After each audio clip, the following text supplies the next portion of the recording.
welcome to the Arsenal Women Arsecast on Arseblog.com, episode 147, looking back at Saturday's 3-1 win over Everton at Goodison Park. It was good to be back at Goodison Park. My 26th time there, I worked out this weekend, 25 times with the men's team, always in the away end though, so I'd never been in the press box, and it's quite strange there, because I think what they're doing is they're going to get rid of the upper tier there altogether, but obviously I haven't had a chance to do it yet, so it's like there's like the old seats have kind of been ripped out and they're just like left in a pile behind the press box, and it's kind of strange. It's in this kind of halfway house state at the moment, but great that Everton are using it, and a really good result and performance, I thought, for Arsenal on Saturday. And here to break it down with us as ever is our co-host Jamie Spanger. Jamie, how are you doing?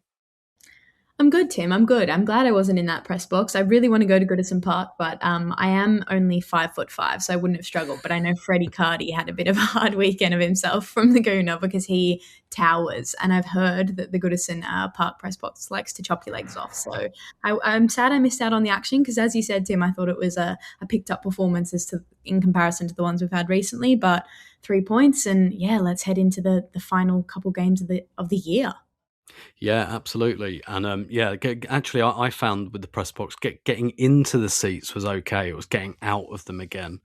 Fortunately, it wasn't anywhere near full, so there was a little bit of space. I imagine if it's full, I imagine it would have been a problem for everyone's elbows and knees. But before we go into the Everton game on Saturday, I mean, obviously Arsenal played Twente on Tuesday night at Meadow Park, 1-0 win. I thought, in isolation, Jamie, I found this a really kind of difficult to analyse, because I think when your team goes through a little period of uncertainty or kind of in different form, it's difficult to take games in isolation. In isolation, I felt Arsenal played really well against Twente, completely suffocated them. You know, it should have been a 3-0 game. It wasn't. It was a 1-0 game. And so in isolation, I found it difficult to kind of really analyse, but now we've had this game, I think I definitely feel better about it. It feels like, you know, sometimes you have to get away from a performance and see, is this part of a pattern? Is this part of an improvement? Or is it just a bit of a one-off? What did you make of the Twente game on Tuesday? Yeah, this season, I think the results like this just show that this season is completely different to last season in the way that every game is just, you have to look at it with a massive lens, and it's so hard not to, because, okay, if there's, compounding issues, if there's reoccurring themes, then it really does tend to bother you because of the form that Arsenal have been in, and it's harder to look at those games in isolation, because against these kind of bottom of the table Champions League teams in Europe last season, obviously Arsenal obliterated most of them, and there was a lot of goals being scored against these sides, and obviously you can look at that in respect to the WSL as well. So I think it is a bit frustrating when it's hard to look at these games in isolation, but I thought that the control of something that, the way Arsenal have regained their control in the last games, especially against Twente and Everton, is something that I think they've really struggled with over the last maybe 4 to 6 weeks. And that was my biggest takeaway from the Twente game is, okay, the players look like they're in control of the tempo of this fixture. It looks like they know what they need to do. It's just scoring those goals in front of the park. And I think that happened against Everton as well. So yeah, in isolation, I think you're absolutely right, Tim. You look back and reflect on this game, and I think, yeah, the side looked like they knew what they needed to do, and there was a regain of control, and something that has been impossible for Arsenal to get a grasp on recently. So, yeah, a big positive, and I think qualified for the next round, and you never know what can happen midweek as well.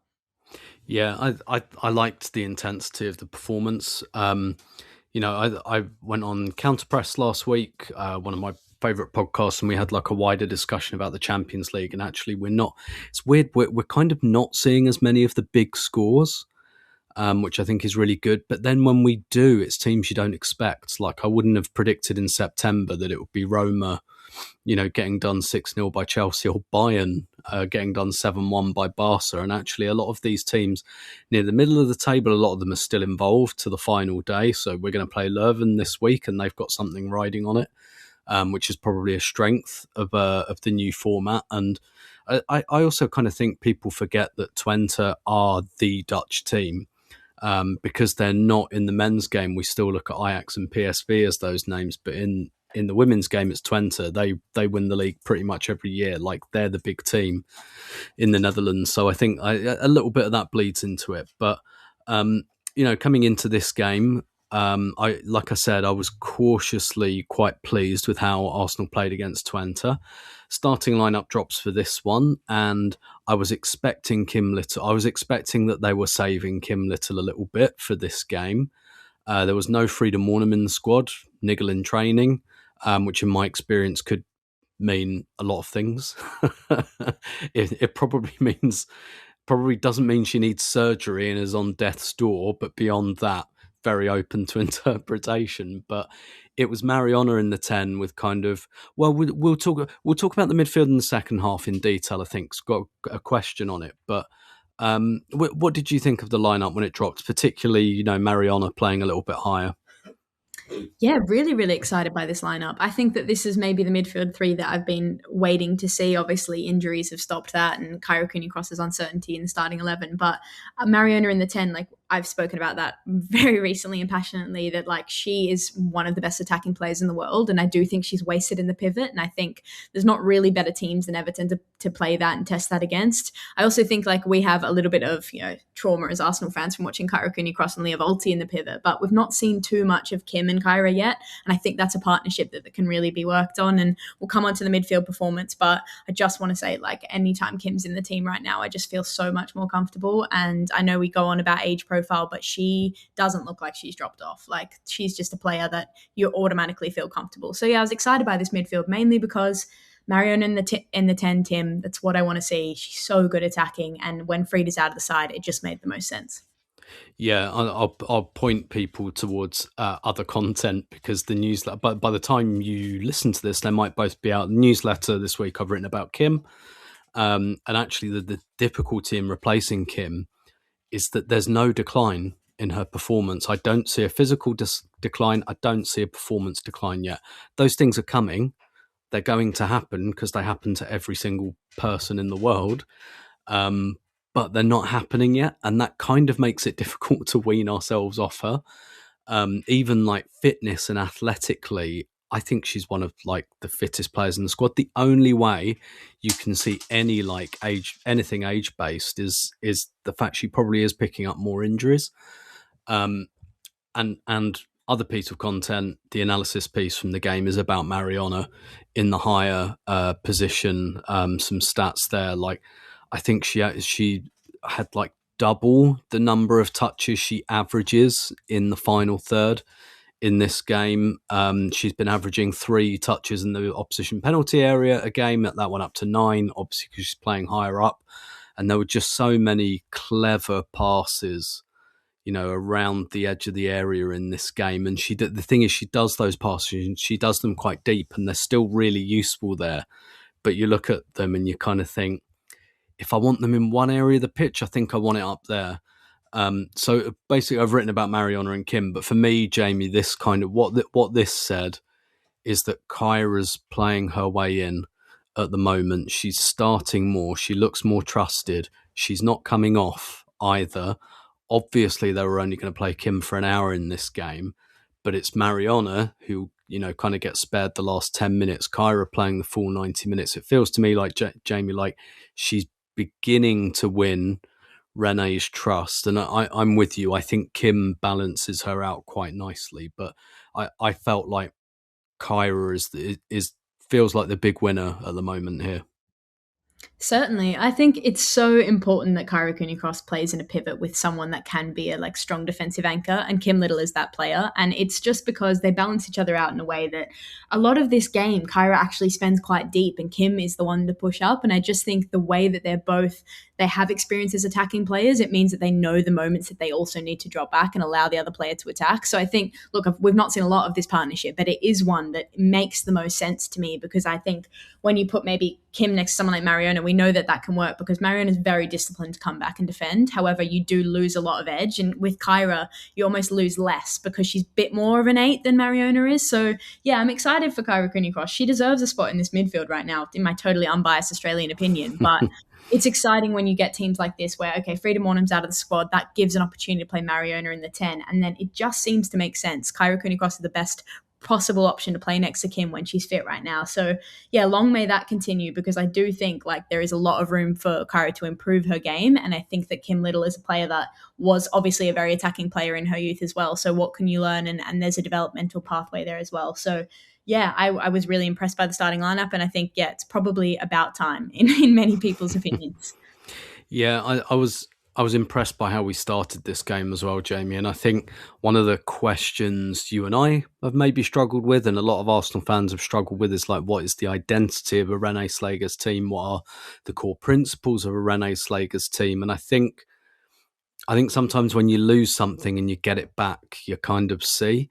And for me, one of the big hallmarks of Slager's ball when it's really firing is fluidity, is interchange of positions, and perhaps there's something in the fact that when players lose confidence, their confidence gets knocked by results. Maybe that's harder to do. Maybe you do just have to be very, very confident to be able to do that. But everyone was popping up everywhere. McCabe was in midfield sometimes. Steph Catley was going over to the left wing. Mariona was going left and right. Beth Mead's positioning the last two games, very central, very like, when you looked at it, it looked like essentially Mariona and Beth were like dual tens. Beth was very, very infield for a lot of this game, but just lots of swapping and lots of rotations. And I feel like we lost that for a little bit. And now there's a little bit more confidence there, and they've strung some results together. I can see it again. And I just thought, how did you feel coming into this game, particularly with Everton? I mean, Everton haven't been great this season, but obviously they had an amazing result at Kingsmeadow last weekend. Like, what was your kind of feeling coming into the game? To be honest, Everton beating Chelsea actually made me more confident for this fixture, because we know how Arsenal kind of approach these high stakes fixture. And when you've got a team that's beaten Chelsea and the only team to do it in however many games in the last season and a half, it makes me feel like Arsenal are in a better position to show up and play their way and actually try to play through Everton. So yeah, that's a mentality thing, and that has its cons as well, right? Like, we've spoken about that a million times, how you shouldn't need these high stakes games. But Everton they were very defensive against Chelsea, so many clearances, so Chelsea just couldn't get those chances in. So that made me more confident in the fact that, okay, this team has then gone and beaten Chelsea. Arsenal need to analyse that performance really, really closely against a team that plays similar in the way that they're a higher team up the table. They're attacking, they want to be aggressive, but then what are the areas that Chelsea failed in and how can we exploit them? And I think that is immediately what we saw in this fixture. I think that Arsenal did such a good job inverting the fullbacks. Emily Fox was going down the channel, Katie McCabe was coming in the midfield, something that maybe Chelsea didn't overcrowd those central spaces enough. It didn't give them the opportunities to do that. So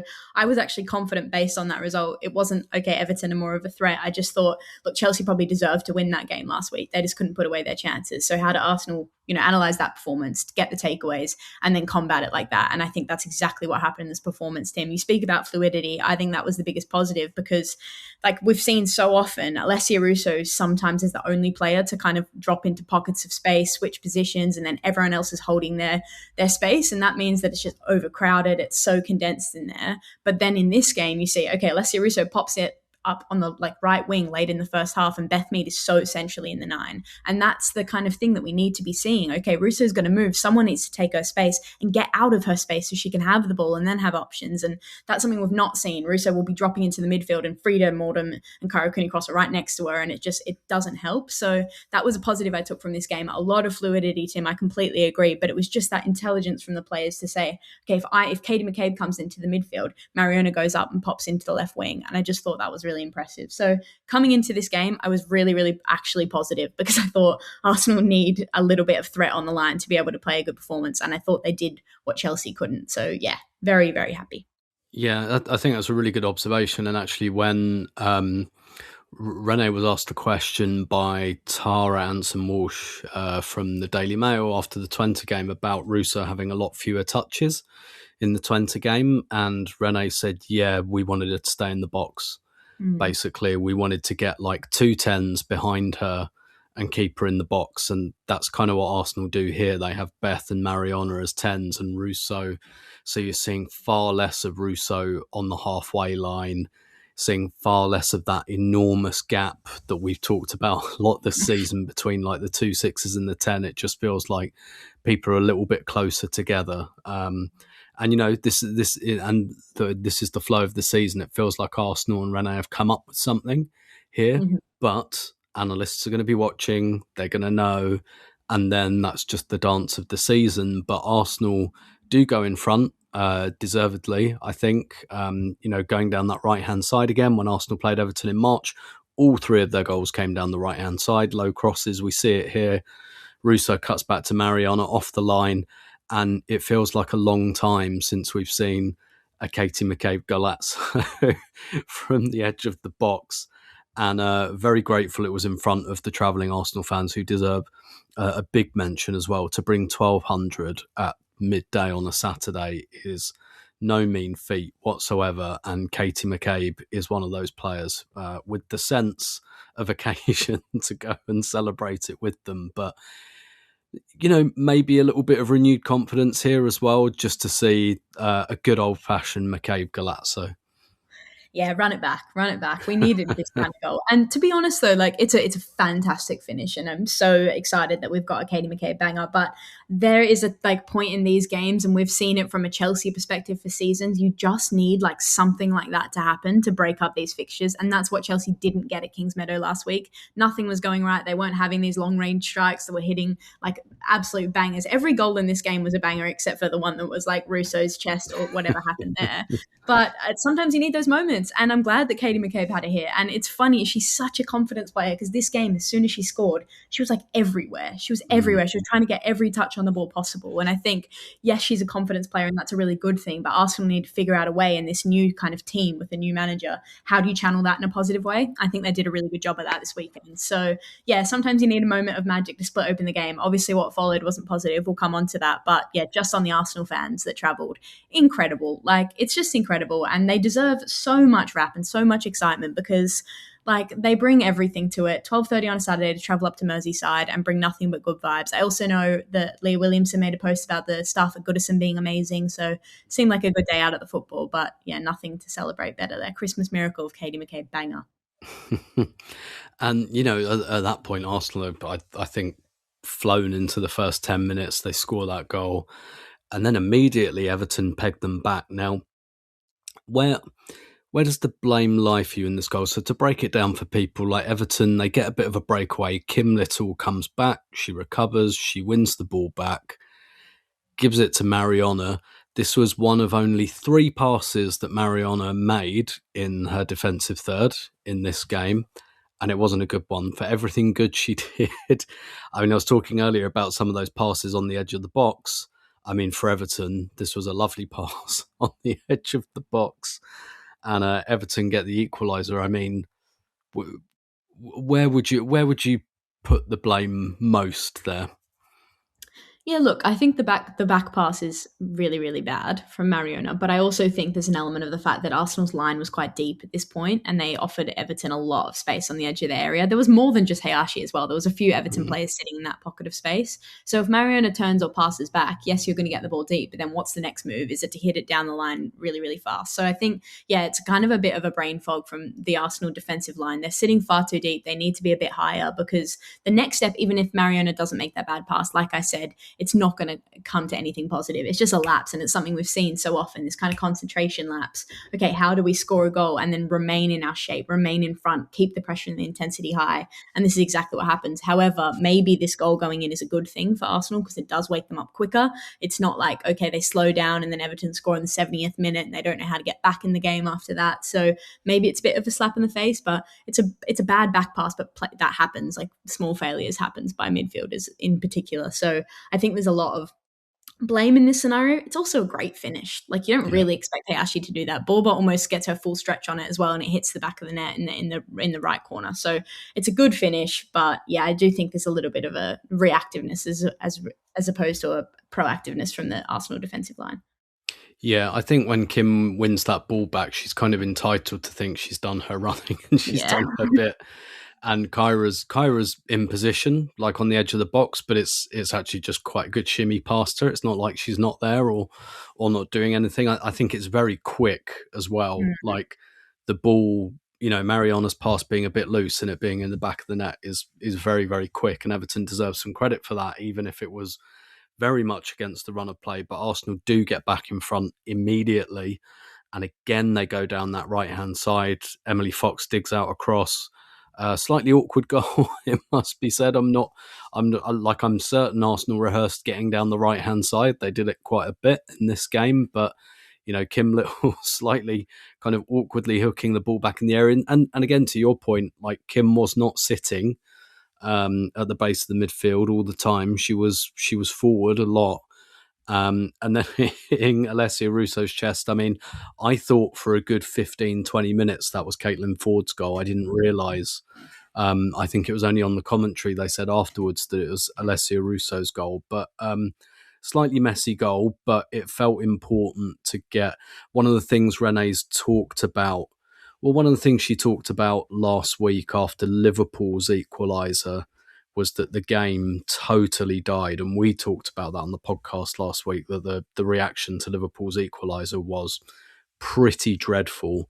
And Renee said to me on Tuesday night that was one of their learnings. They wanted to keep the foot down, that this could not have been more different, and feels like, it feels like they learned something there.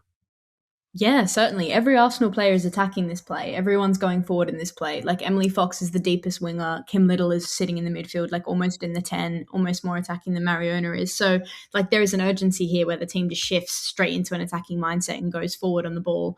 I think what I liked from this game, like goal, especially even if it was a bit of a mess, is Emily Fox playing deep in the channel as opposed to having to invert to the top of the corner of the box. I think is really, really good. And I think Beth Mead is an underrated like player in this game, because again, like I mentioned it with Russo, I think she does a really good job in this entire game to give Emily Fox the channel and the space when she needs it, and then drag the fullback away.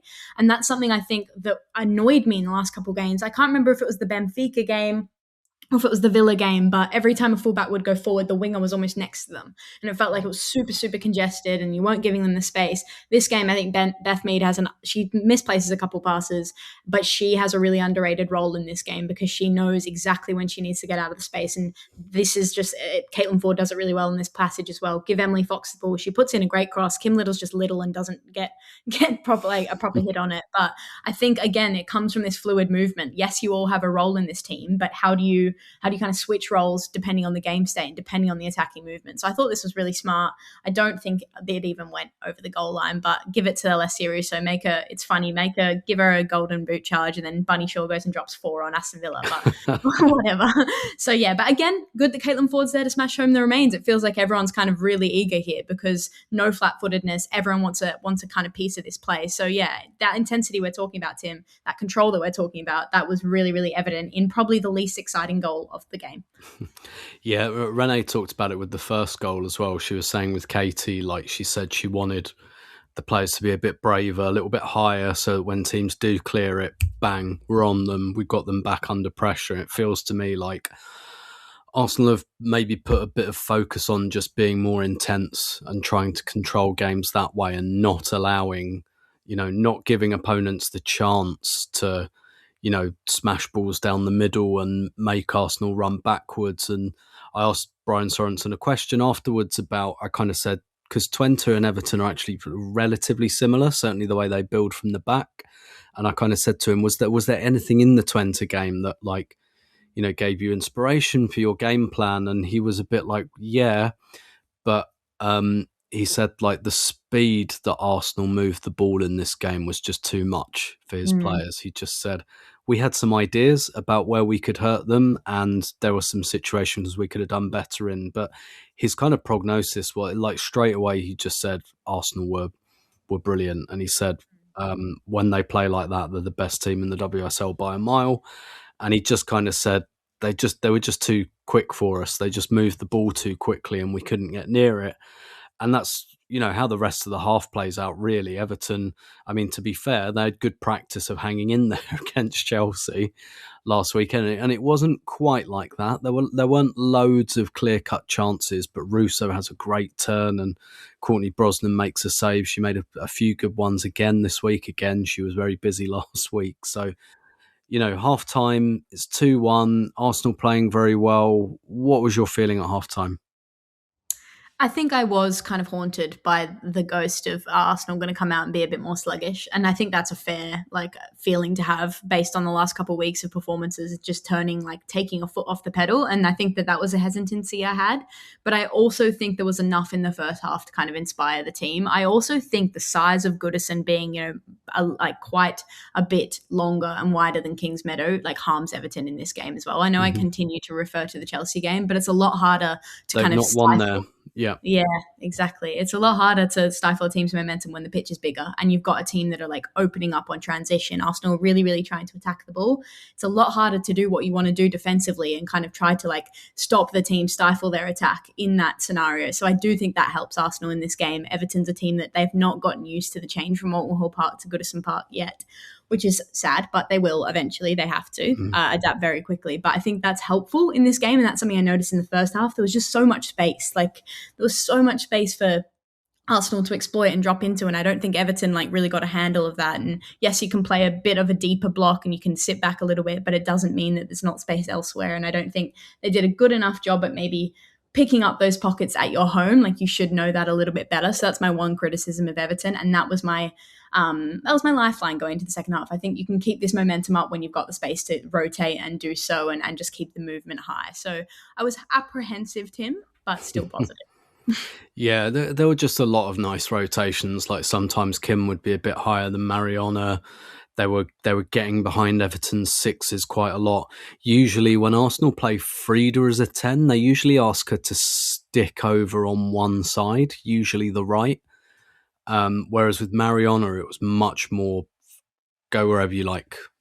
You are intelligent enough to know where the space is, where your teammate needs an overload and all of that. She was going to the right and to the left and just kind of floating around and punching the ball between the lines. But still Arsenal not creating clear-cut chances, but getting into good territory. Everton just offered little to no threat on the counter, despite having some really good counter-attacking forwards. But, so maybe a bit more of the same in the second half. I think where things change, not drastically, horribly or anything, but where things change is Arsenal make some substitutions.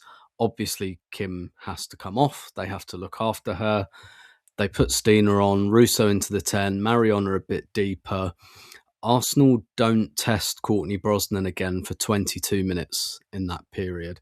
And I don't think that's a coincidence.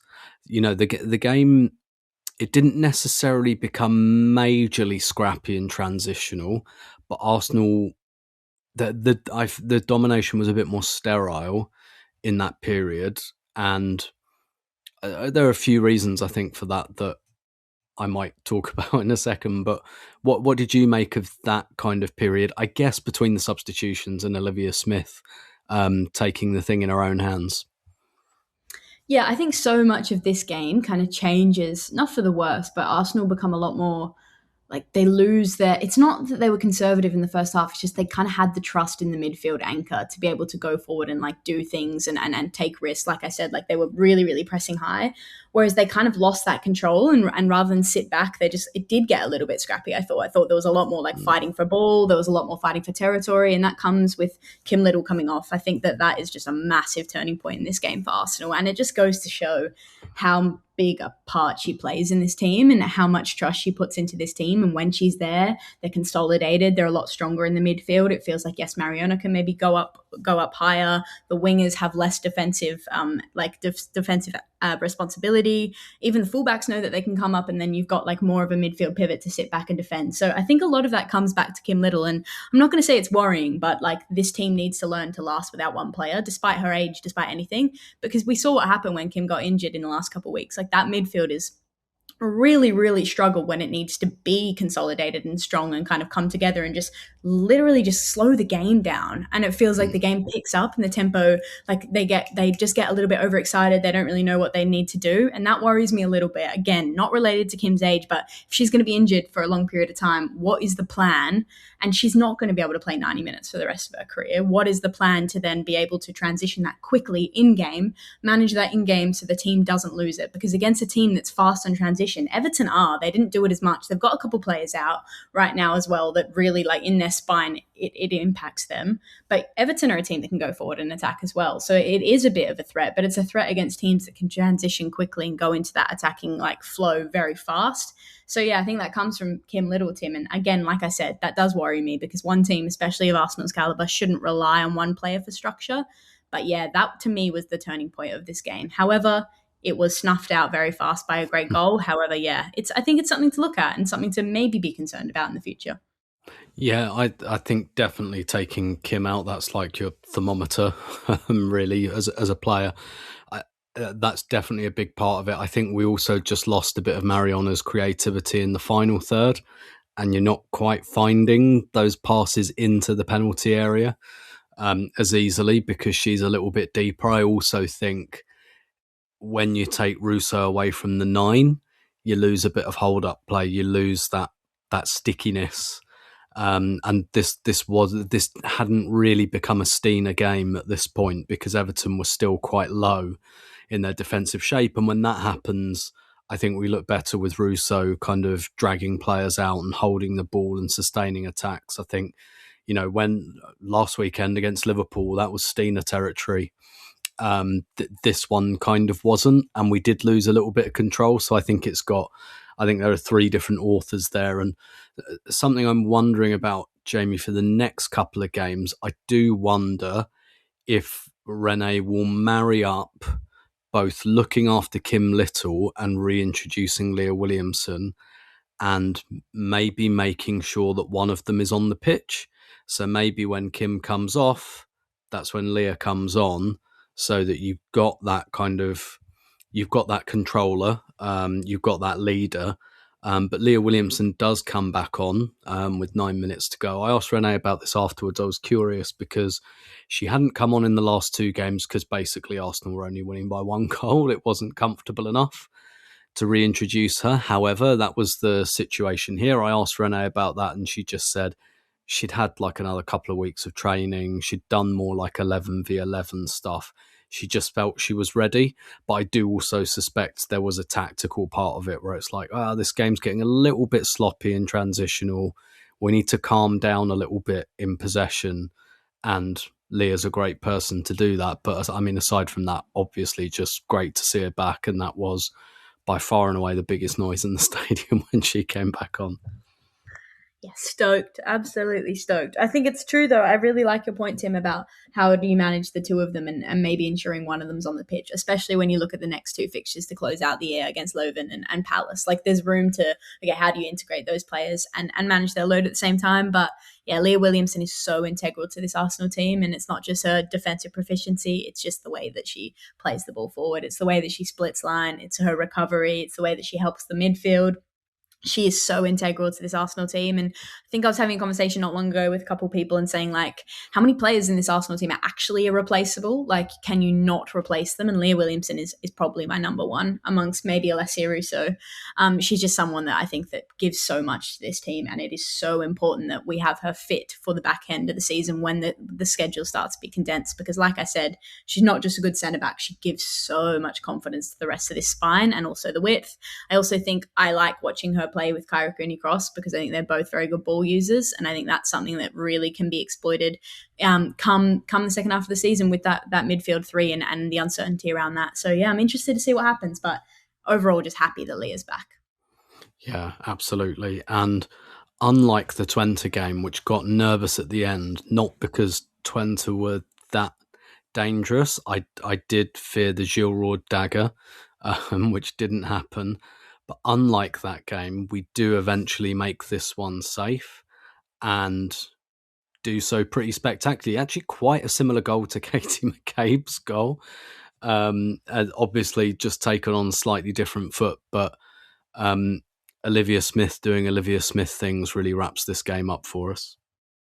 She's just a joke of a player. She's so exciting, especially like when it's 1:00 in the morning and I just want to go to bed and I'm like, make this game end. All I need is Olivia Smith to inject some energy in my life. But no, we spoke about this last week, the exact same thing with that Liverpool goal, Tim. It's just a player that like wants to do that when things are a little bit scrappy, a little bit tight. How do you break open a game and just kind of make a statement, like increase the scoreline. And Olivia Smith is that player right now. It's just a good touch. I don't think Everton put enough pressure on her, but they probably don't expect her to shoot from that far out and put it in the back of the net. So yeah, I just think this is a brilliant goal from a brilliant player. And if she could just do something like normal and chill, like score a tap in, just to remind us that she's an average 21-year-old. But yeah, what a player. And what a player to bring off the bench. Like, it's very, very exciting. Yeah, definitely. And I think it's good. It looks like Arsenal have got another goal, like reasonably reliable goal scorer, because Caitlin's streaky. Chloe Kelly is a great provider. Like, her creative stats are off the charts. I had a look again today, actually, because I was looking at Mariana's, and it's Chloe Kelly tops pretty much everything in terms of like key passes into the area and all of that. But having like another, when you haven't, like, Russo's a reasonably reliable goal scorer, but she's not going to challenge a fit Bunny Shaw for the Golden Boot. So having someone else in the squad like Olivia Smith who can be kind of relied on and for moments like that as well. I mean, that's 3 goals, I think, in the WSL, and they've all been bangers, quite frankly. And we've spoken about this before. I do think that's a quality Arsenal probably need. If we did have Bunny Shaw up front, I'd probably say stop shooting from 25 yards out and try and get the ball into the area. But I think it's definitely Arsenal could use a little bit of that kind of maverick energy, and she's got it in spades. I mean,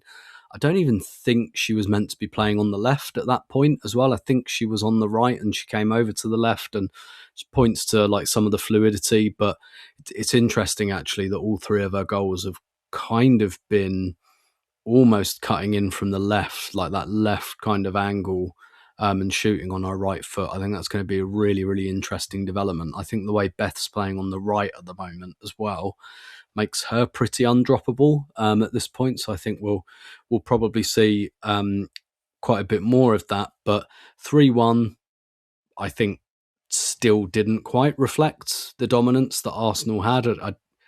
Again, I feel like that was a 3-0 game, maybe even a 4-0, to be honest. And Brian Sorensen post-match just said, when they play, I don't know why they're so up and down, but when they play at their top level, Arsenal is the best team in the league by a mile, was what he said. And he said, the other interesting thing he said, Jamie, he said, since we got the 0-0 draw at the Emirates last season, he says he feels like Arsenal perhaps respect Everton more. I don't think he was implying they didn't before, because actually Arsenal usually beat Everton home and away. But he was saying, like, since we got that draw, we've played them twice, and he said like they've just been absolutely kind of top level.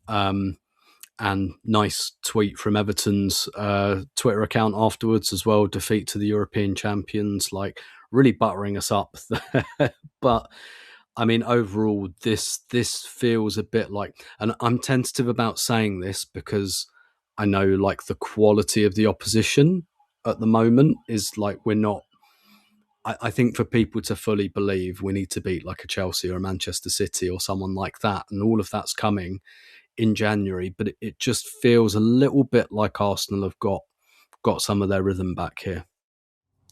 Yeah, certainly. Mojo is a little bit back in this game and the Twente game. It's the intensity, it's playing with the character that we haven't seen them play with in the opening part of this season. And that's the biggest takeaway from this Everton game, is the team didn't drop their heads.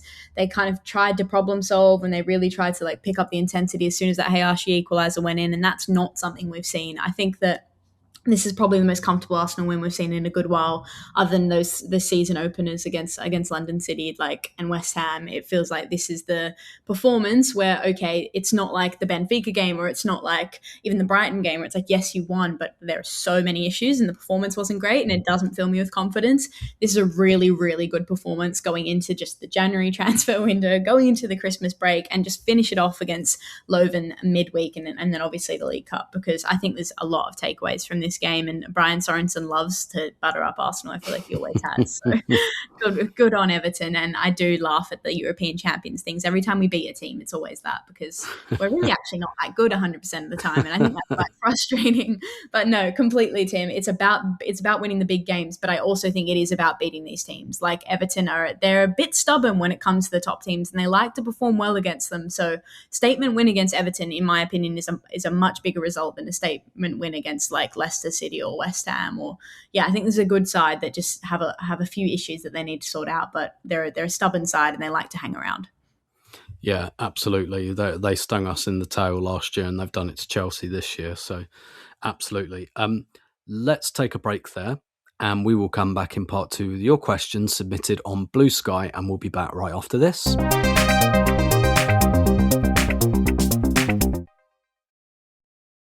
So, welcome back to the Arsenal Women Arsecast on Arseblog.com. Looking back at Saturday's 3-1 win over Everton at Goodison Park, and in time-honoured tradition, we are going to do a mailbag for the second half with your questions submitted on Blue Sky. And the first one, Jamie, I think is one of the central themes of the game, and literally central themes of the game. And we talked about it a little bit at the top, but I think this is kind of projecting forward a little bit now. And this is from at Jolo Moko. Thanks for the badges, by the way. Do you feel the Everton game ought to mean Mariona back into the 10 role for the time being? We felt the most fluid we had in a while, and I think it helps someone like Kyra being ahead of her. Generally, the balance felt good with each midfielder able to do their stuff to the benefit of others too. So we've talked a little bit about the midfield, what it looked like.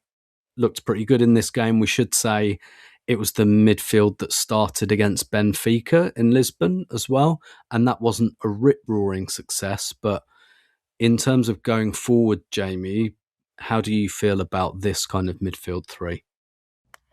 Yeah, I feel like I'm a firm believer in playing Mariona in her natural attacking position. I'm a big firm believer in playing her in the 10 as well. And I think obviously there's so many factors when you go into, okay, how do you select this midfield? Yes, maybe it's our best midfield three. You can't play them all the time with this schedule. How do you manage that? So in a perfect world, I think Mariona as a 10 makes the most sense to me. And I think something that maybe Arsenal have struggled with over the last few years is you can't keep everyone in this squad happy. Sometimes you just need to play your best player in the hardest games, and that is Mariona in the 10. I think Frida Morgan brings a lot of value in the 10 as well, but I think that it's just a little bit too much sacrifice goes on in this midfield. Like, let's play Mariona and Little in the pivot because it works sometimes, and it's worked for us in the past, and then you sacrifice that attacking threat. Let's play Frida in the 10, but then you sacrifice someone that can come back and defend and really help out and take that responsibility as well. So I think there's definitely partnerships for different games, but I am a firm believer that Mariona Caldente is our best attacking midfielder, and she should be played there when opposition suits.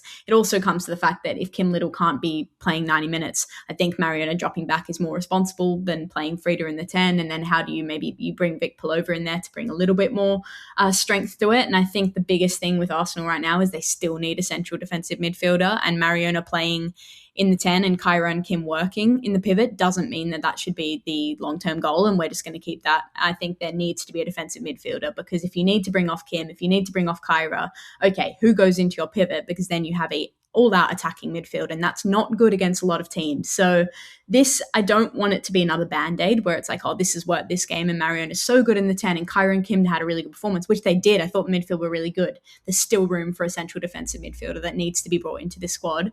And then you can play Mariona in the 10 more. You can rotate her with Frida. What's Kyra's role then what's Kim's role? And I think it gives people a lot more room to play their more natural position and like get their attacking attributes, because right now we are sacrificing a little bit with Kyra and Kim playing them so deep as well. So yeah, buy a central defensive midfielder, but I agree, Joe. I think Mariona is our best 10 option right now. Yeah, for me, this is quite, tactically, logically, is quite simple. It's one game, so technically two, but I kind of discount the Benfica one because it doesn't serve my point. This looks like it has some potential, and I just don't think any other midfield three we've played this season does on a long-term basis. So for me, the calculus is reasonably simple. Try it. Just give it some time together. We're going to have to take Kim out of games anyway, so like other players would get the chance, but like those are the players that you've invested in as well. Kyra's got another 18 months of contract. Vic Pullover's is up at the end of the season. Obviously, we don't know what Kim's going to do next season yet, but she's a pillar player. So is Mariona. There's a question mark about the third player in that midfield, and is it the 10 or is it the 6? Kyra's there, and she's 23, 24. I always get her age wrong. I don't know what it is. I've 23? just got 23. Yeah. Yes, she is. Yeah, like, so just try to make it work. Basically, I think it's got potential. And like I said, I just don't know about the other midfield combinations that are currently available to us. Basically, so I say ride with it till it dies. Quite frankly, how about I'll ask you another one as well. How about this one? This one's from at Han Solo. So they ask first about if Rene doesn't get a new contract soon, will it damage January window recruiting to the point where next season is more of the same? But then asks a kind of follow up. In your opinion, is the club too scared of a large fan base to make quick, big decisions about contracts? This is something I've heard a lot of people say as well. The fallout from Viv leaving and all of that. What do you make of that question? Let's take them both, the kind of Rene contract and whether that affects January, and the, do you think, and obviously this total speculation, but do you detect anxiety in terms of, like, because when Arsenal do stuff, Arsenal have the biggest fan base. It's noisy, right? Man City finished fourth last year and haven't won a trophy since 2022. There are no long reads about that. Yeah, because exactly. it just doesn't, and that's not a criticism, it doesn't get the same level of attention. Whereas Arsenal, it's great, but it's big and it's noisy. Do you think there's any kind of inertia or anxiety there? I love these questions. It's the part. I love it. I think in terms of the Rene contract one, it affected us last January. Like her being up in the air, is she going to Yeah. get the deal? So yeah, I think the simple answer is yes, that will have an effect. But then Arsenal are in a precarious position right now. That do you want to renew her before Christmas, because she's not done anything to prove that she should be renewed yet. So it's a hard situation to be in. I kind of empathize with it, but in short answer, yes, that is going to affect the January transfer window. There's no future plan, and we've obviously seen with recruitment, it doesn't feel like there's a lot of strategy or kind of like what am I trying to say? Like, it doesn't feel like there's any sort of future plan with recruitment. How do these players fit into a system? There's no system there. So yes, I do think that will affect January, but that is the flow on of a few other things. In terms of the big player one, I think that's a really interesting point. I think there's a few sides to this, and the one thing I'll say is obviously the Viviana Miedema one was probably the biggest thing that's happened in terms of a player departure, and that was because the manager didn't see her being a part of the future plans.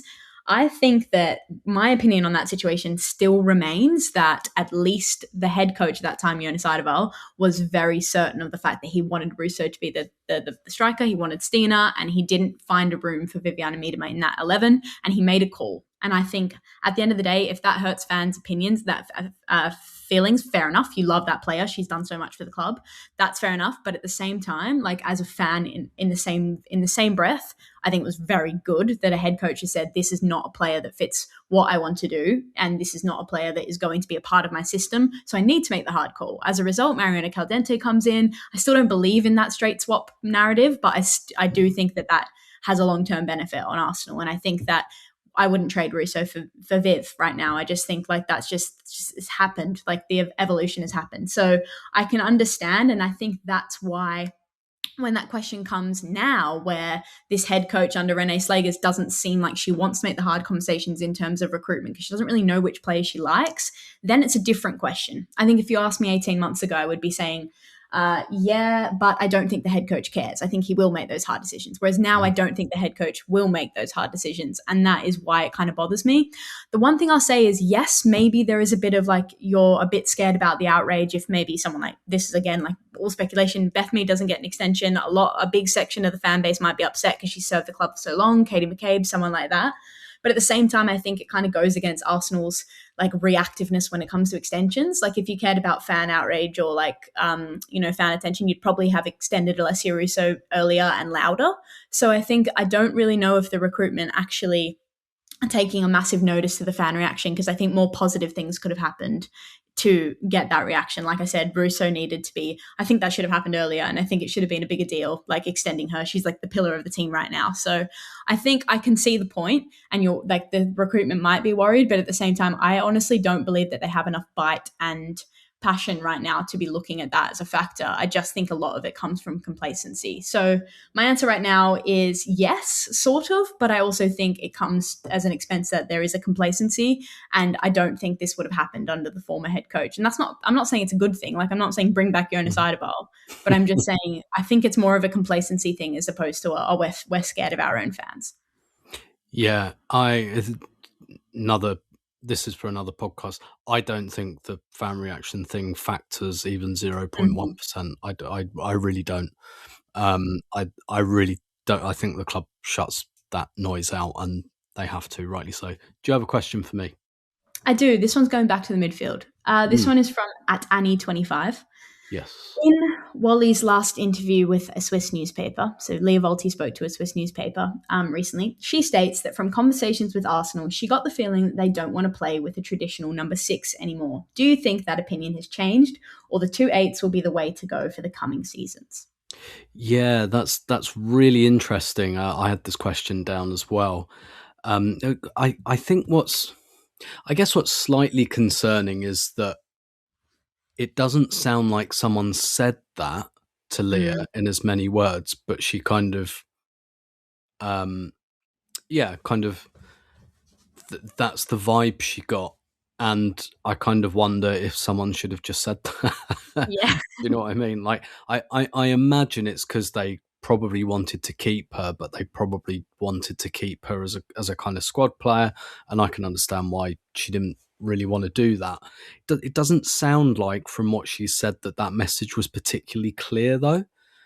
And you know, I know there was no plan at the beginning of the summer for her to be sold. I don't think the club didn't necessarily want to let her go, but she kind of felt after the Euros it all happened quite quickly, and it all sounds more like a vibe than a message. But then again, I guess if they didn't want to let her go, why would they say, you know, we just don't want to play with a player like you? Because they probably did want to keep her around because she'd be useful. But once she made the decision, I'm sure it was born out of respect for the player, respect for her wishes, and rightly so. She'd earned that. You know, I think every Arsenal fan would say really the issue is not getting a replacement. And it's just such an interesting question about the 6. I asked Renee about it earlier in the season, and she kind of intimated, she sees it as more of an overall structure thing rather than the responsibility of one player, which I think is fair enough. But at the same time, I do kind of think that players do need a clear, 90% of the time that's down to me. Doesn't mean it's always down to me, but I know that if there's a big old gap in midfield, I'm probably the one that should be, breaking my neck to get back. I do think you kind of need that clarity and role. So I think it's really interesting. And she's right, isn't she, really? Because we haven't really ever played with a 6 under Renee. And the midfielders they've been interested in haven't been traditional 6s. Reuteler, there was another midfielder, I believe they looked at in the summer, who can play as a 6 but is more of an 8 as well. So the players they've really looked at are not in that mold either. So yeah, it does look like that. But it's interesting that again, that's a vibe people are getting rather than a very clear message.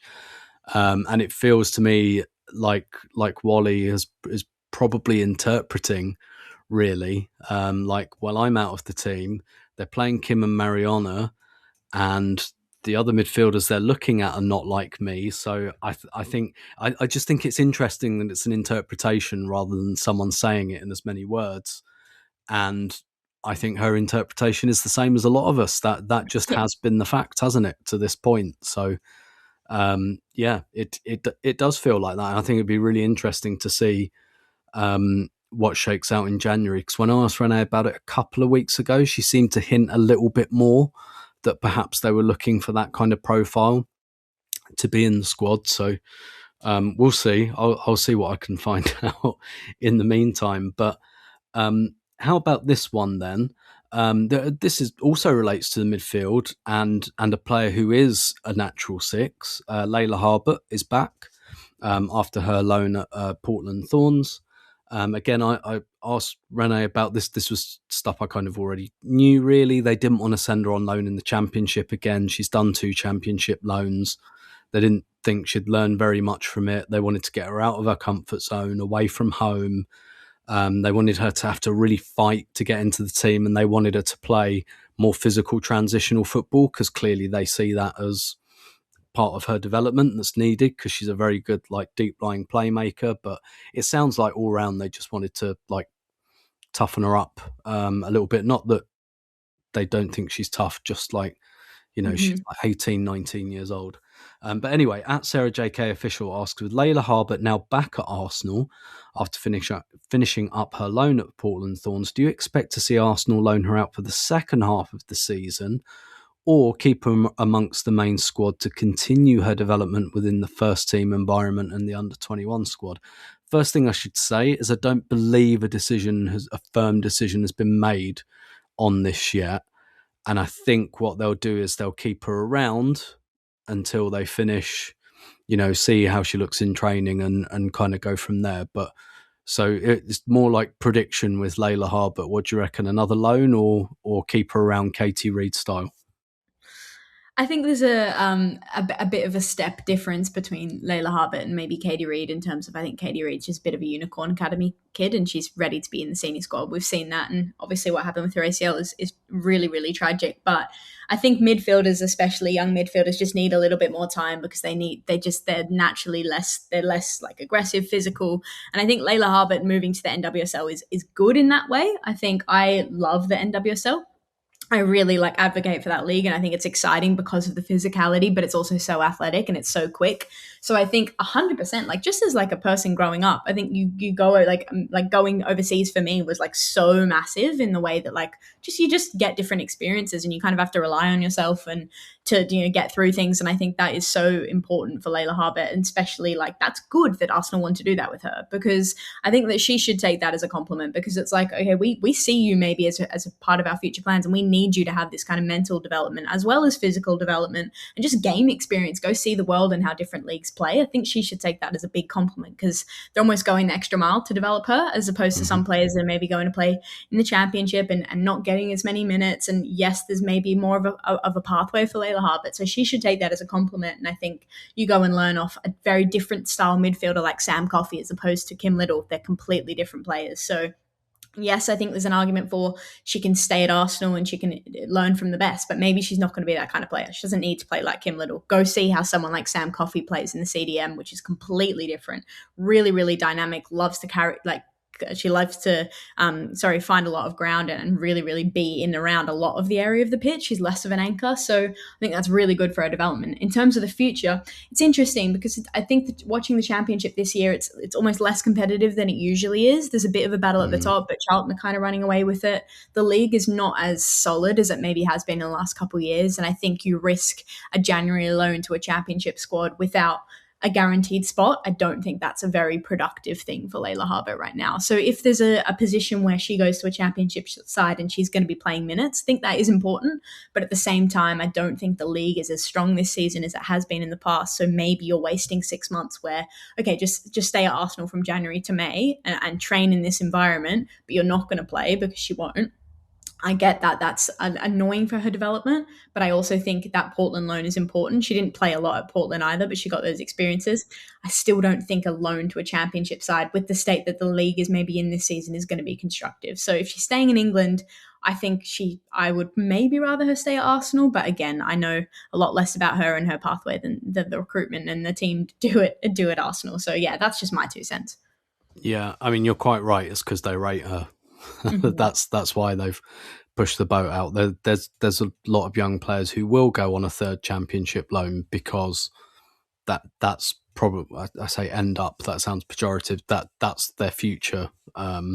Whereas I think with Layla Harbert, that's not the case at this stage. So I think it'd be really interesting if we don't bring a midfielder in January. there's a squad spot there anyway. Quite frankly, should be getting in match day squads, even if not coming on. So, and I think you're right. Like the chance to train with Kim Little, it might not even be there next season. We don't know yet. So, yeah, absolutely. How about? Oh no, it's your turn to ask me one. Let's do one more each. Okay, this one's again on recruitment, so have fun, Tim. This is from Livy AFC. Do you think our approach to recruitment is worse than the likes of Chelsea and City? When you look at their squads, it seems like they often sign players that are able to come in and impact their team immediately, or even go straight in the starting 11 without seeing a drop off. However, it doesn't feel like that's the case for us on a consistent enough basis. Niswanger, Cool, Gio, Lacasse, Borba, KCC, Kafaji, Kadena, all examples where the manager doesn't fully trust them. How do we resolve this issue?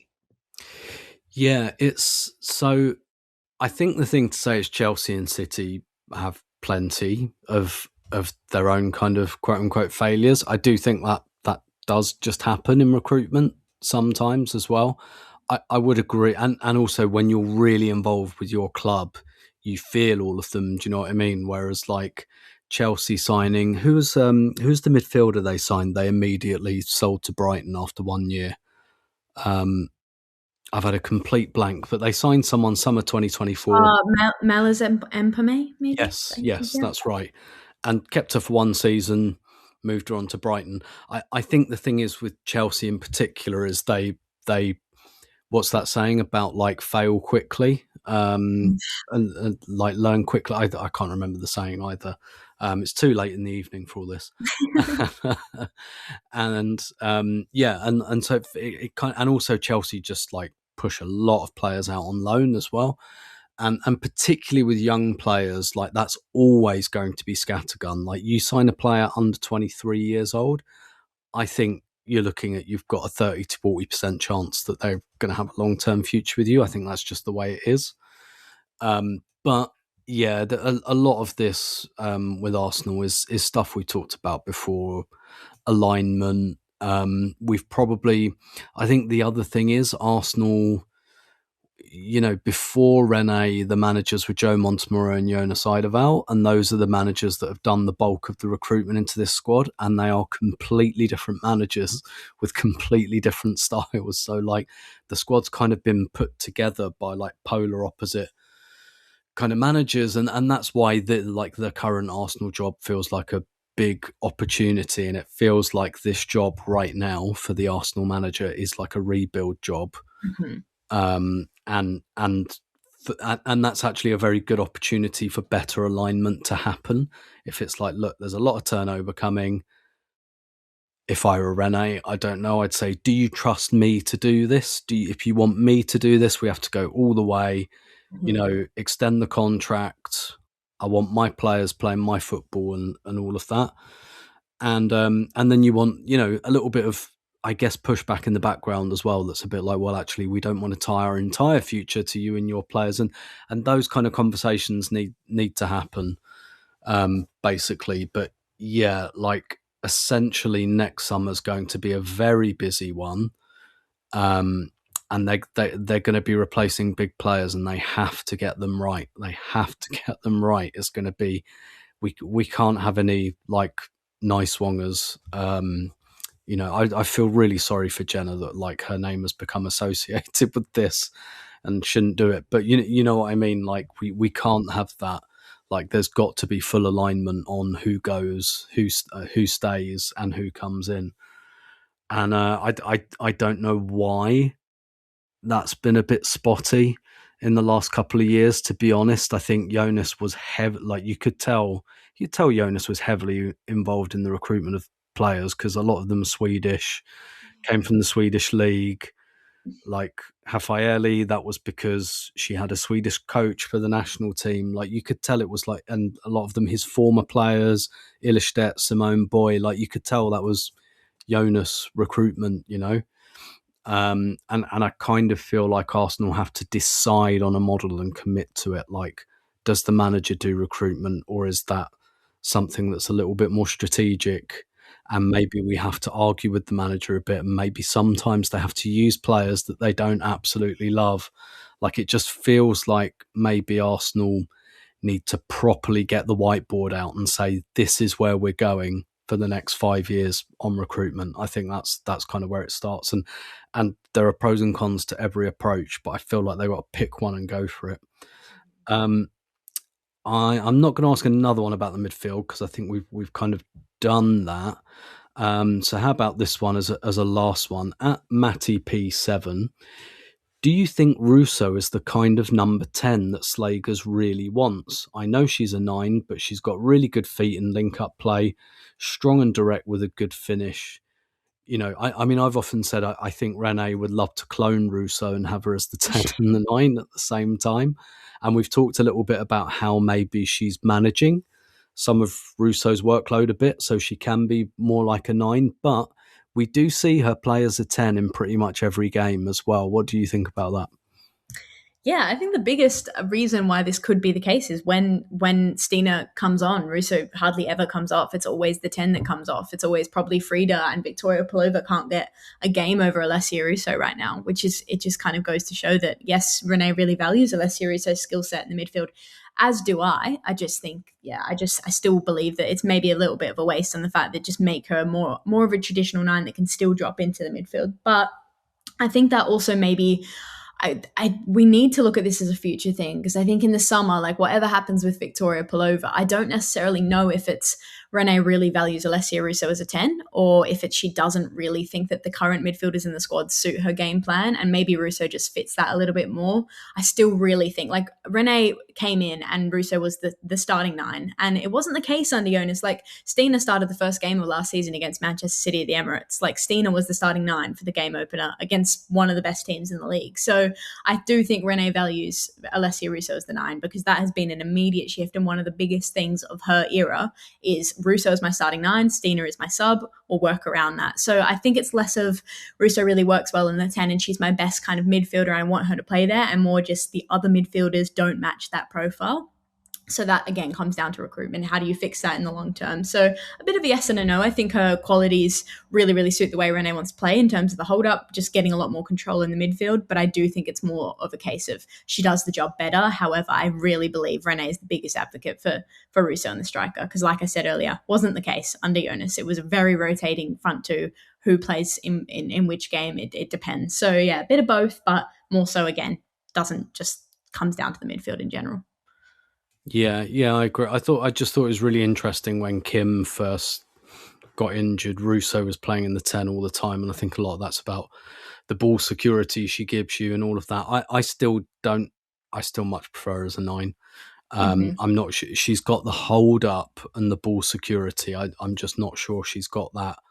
Get the ball on the half turn, pick out passes. She's a very tidy player in the number 10, and like you can trust her and she does her work and stuff like that, but I don't know that she's that creative. Certainly not in the Mariona respect. Frida is creative, because she gets shots off and she makes defenders commit, and Frida makes stuff happen basically in the final third. I feel like Russo's just like, she's such a good player. She's a really good footballer, and she does like the responsible, mature things. But like, I think sometimes in a 10, you just need a little bit more than that. And I'm with you. I think it's probably more down to the fact that no one has really grabbed and taken hold of that role, which is why I'd like to see Mariona do it for a few, at least let her fail there. At this stage, I don't think she will, but at this stage. But yeah, it's interesting because Russo stacking up a lot of minutes, but I can see why, because I think her game's gone to a different level again this season. Anyway, Jamie, nearly 70 minutes. That's about what we usually do. What do you say we wrap this one up and call it a day? Let's call it a day. Move on to Europe, Tim, and then it's Christmas and we can worry about the WSL next year.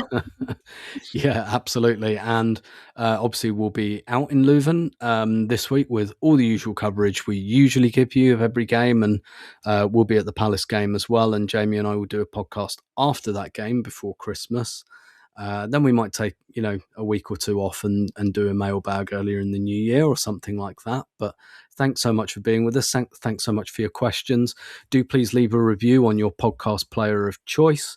And if you think we're worth the $6 a month, €6 a month, I think, for Patreon, we haven't raised that price since launching in March 2018. That helps us keep the lights on and do everything we do around the women's team and beyond. But if not, all good. We're just very happy to have you with us, and we will speak to you next week. Until then, take care of yourselves.